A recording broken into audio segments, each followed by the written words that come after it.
आज के टाइम में सभी लोग देर रात बाहर कहीं भी जाने से कतराते हैं, खासकर लड़कियां।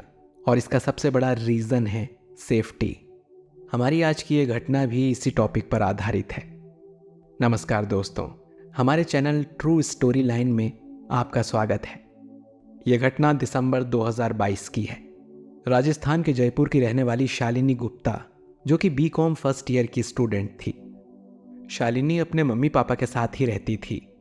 उसके 2 बड़े भाई थे, जो कि नोएडा में अपनी पत्नियों के साथ अलग रहते थे। शालिनी कभी कभी छुट्टियों में अपनी मम्मी के साथ अपने भाई भाभी के पास रहने नोएडा आ जाया करती थी। वहीं दिल्ली में ही उसकी मौसी रहती थी, तो वो कुछ दिन मौसी के यहाँ भी बिताती थी। उसका सबसे ज़्यादा मन अपनी मौसी के यहाँ ही लगता था, क्योंकि वहाँ छुट्टियों में उसके सारे कजिन्स आया करते थे और सभी लोग खूब मौज मस्ती किया करते थे। एक दिन शालिनी की मम्मी को उसके कजिन यानी मौसी के बेटे की शादी की खबर मिली, जिसे सुनकर सभी बहुत खुश हो जाते हैं। अगले दिन से ही शालिनी और उसकी मम्मी शादी की शॉपिंग शुरू कर देते हैं। शादी से ठीक 1 हफ्ते पहले शालिनी अपने मम्मी पापा के साथ अपनी मौसी के यहाँ पहुंच जाती है। सभी लोग बहुत अच्छे से शादी एंजॉय करते हैं। शादी के 2 दिन बाद सारे कजिन्स मिलकर नई भाभी के साथ बनारस घूमने जाने का प्लान करते हैं, लेकिन शालिनी मना कर देती है, क्योंकि इतनी छुट्टी होने की वजह से उसकी पढ़ाई का बहुत नुकसान हो रहा था। सभी लोग बहुत जोर देते हैं, तो शालिनी चलने के लिए तैयार हो जाती है।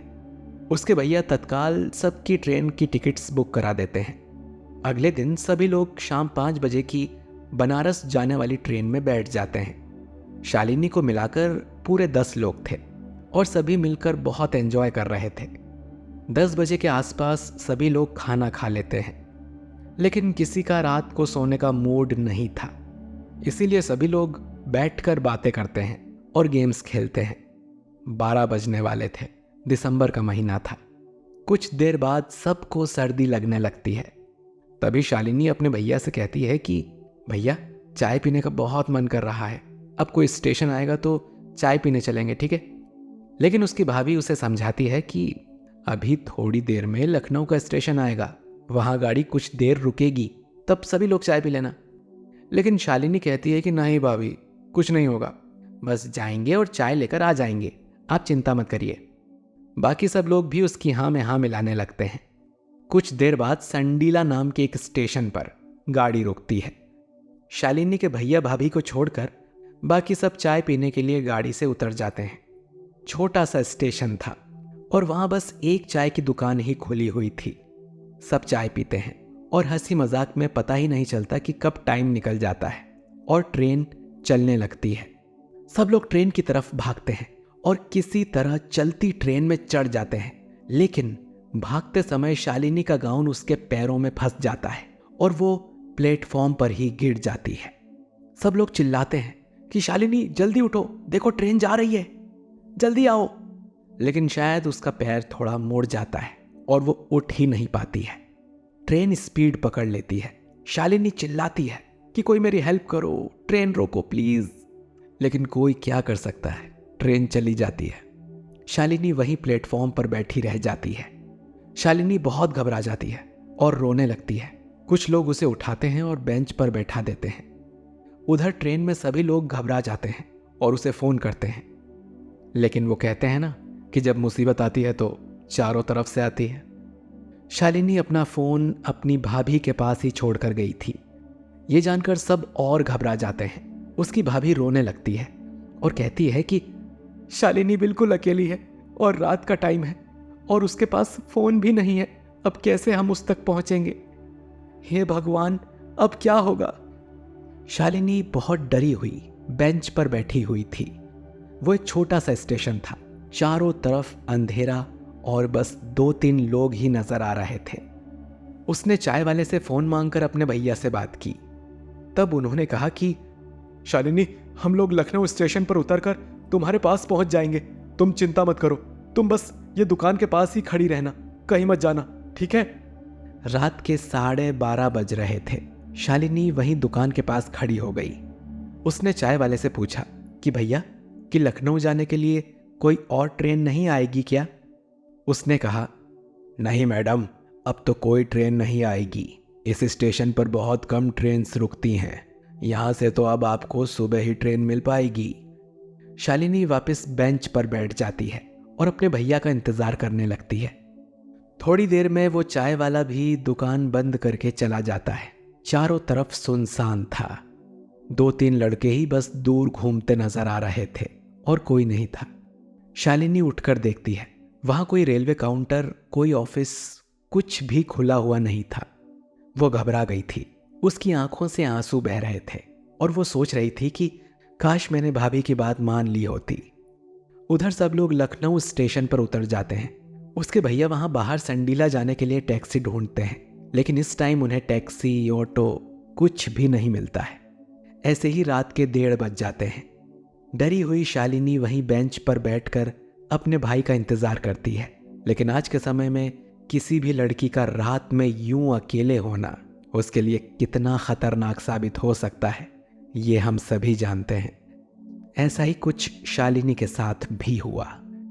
शालिनी डरी सहमी सी बैठी हुई थी और तभी 3-4 लड़के उससे कुछ दूर आकर खड़े हो जाते हैं और शालिनी की तरफ देखने लगते हैं। वो चारों जोर जोर से बातें कर रहे थे और हंस रहे थे। उनके हाथ में सिगरेट थी और वो नशे में लग रहे थे। शालिनी उन्हें देखकर बहुत डर जाती है, उसके हाथ पैर कांपने लगते हैं। वो चारों लगातार उसे ही घूर रहे थे। शालिनी वहां से उठकर कुछ दूर जाकर खड़ी हो जाती है, लेकिन वो लड़के जोर जोर से हंसने लगते हैं और उसके और पास आकर खड़े हो जाते हैं। वो उसे देखकर गंदे गंदे कमेंट्स करने लगते हैं। शालिनी बुरी तरह घबरा जाती है और भगवान से प्रार्थना करती है कि हे भोलेनाथ, मुझे बचा लो, मैं आज के बाद ऐसी गलती कभी नहीं करूंगी।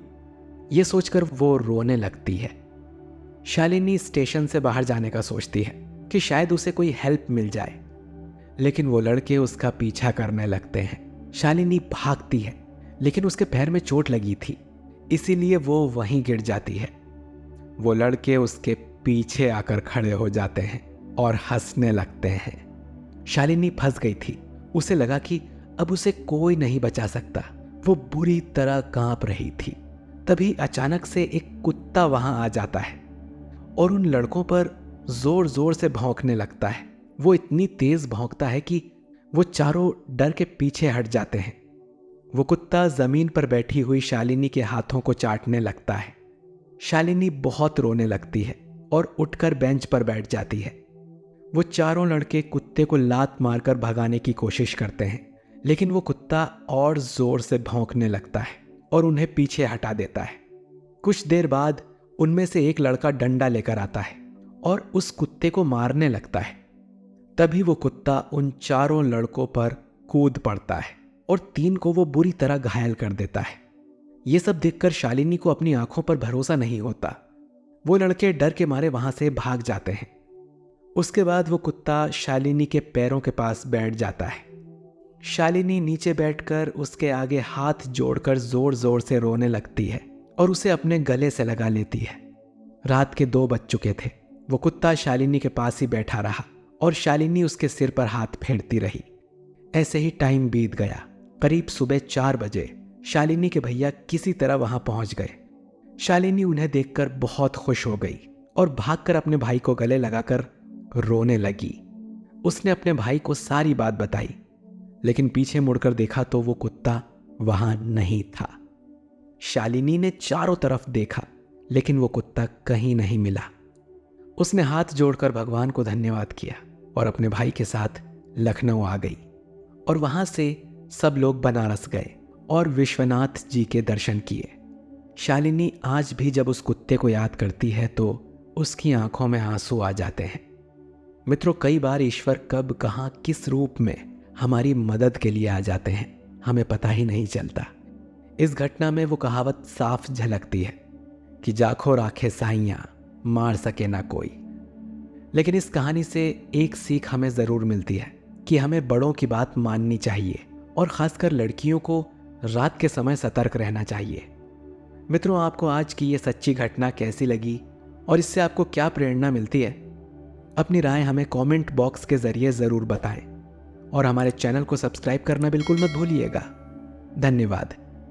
फिर मिलते हैं आपसे किसी नए अनुभव के साथ। जय हिंद।